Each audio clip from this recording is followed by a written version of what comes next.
August 2026 is just around the corner, or if you're living in the future, hello from when it was still July. And a new month means plenty of new video games to get around. First up is a new game from Game Freak. Yes, the folks behind Pokemon, but this one is less monster collecting and more monster slaying. In it, you'll play as Emma, a warrior outcast with cool plant powers and a canine companion named Ku. It's a gorgeous looking action RPG that I can't wait to check out when it launches on August 4. And on the same day, an entirely more chill experience in Big Walk, a new game from Untitled Goose Game developer House. This co-op multiplayer adventure experience is as much about hanging out with your pals as it is wandering around and solving a mystery in a very Australian-inspired bushland. Marvel Tokon Fighting Souls follows just a few days later on August 7, and if you spent any time on the recent open beta, you'll know that this isn't just any licensed fighter. This thing comes from the legendary Arc System Works, and it absolutely has the sauce. If you played 007 First Light back in May and you thought, that's too much, perhaps I can interest you in Agent 64 Spies Never Die on August 11, a solo developed homage to,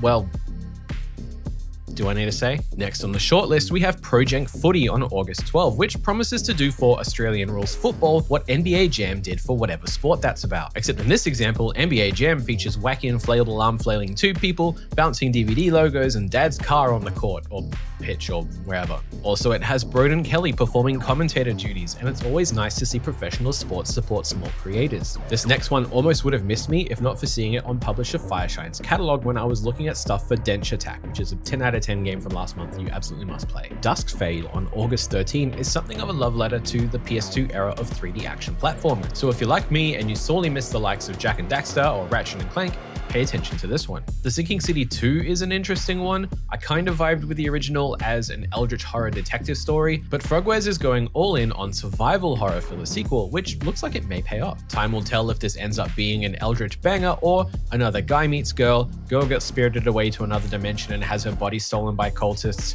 guy turns to drugs and a trilby hat ordeal when it launches on August 18. Alien's Fireteam Elite 2 is out on August 25, almost exactly 5 years after the original. I played a bit of this at Summer Game Fest in June, actually on the exact same day that I played Alien Isolation 2, and it really feels like it might be a great counterpart to Creative Assembly's stealth horror sequel. It's about what you'd expect, more of the same alien killing co-op multiplayer action, only bigger and better, and that works for me. Left 4 Dead, but Alien hasn't really got old yet. August 27 is probably the busiest day of the month, with a nice spread of games for different tastes. First up is Star Wars Zero Company, which comes from a collaboration between Respawn Entertainment and Bit Reactor, a studio staffed at least in part by a bunch of ex-XCOM developers. So it shouldn't come as a shock that this is also a sci-fi turn-based tactics game, just Star Wars flavored, and it looks neat. Next we have Resonance, A Plague Tale Legacy, which acts as a prequel story to the two beloved A Plague Tale games, and trades its predecessor's stealth focus for more of an action-adventure format. Asobo Studios hasn't missed yet with this series, so expect good things despite the shift in direction. Finally, Metal Gear Solid Master Collection Volume 2 also launches that day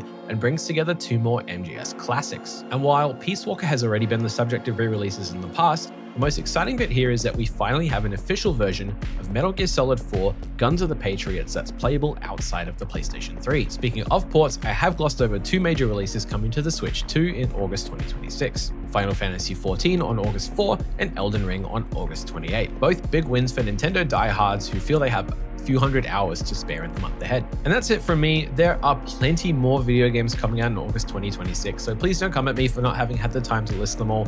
Drop them in the comments, let me know what you're keen for this month. And make sure to give us a cheeky subscribe or follow here or wherever else you're seeing us, and head over to covergeek.com for a more comprehensive list of upcoming releases.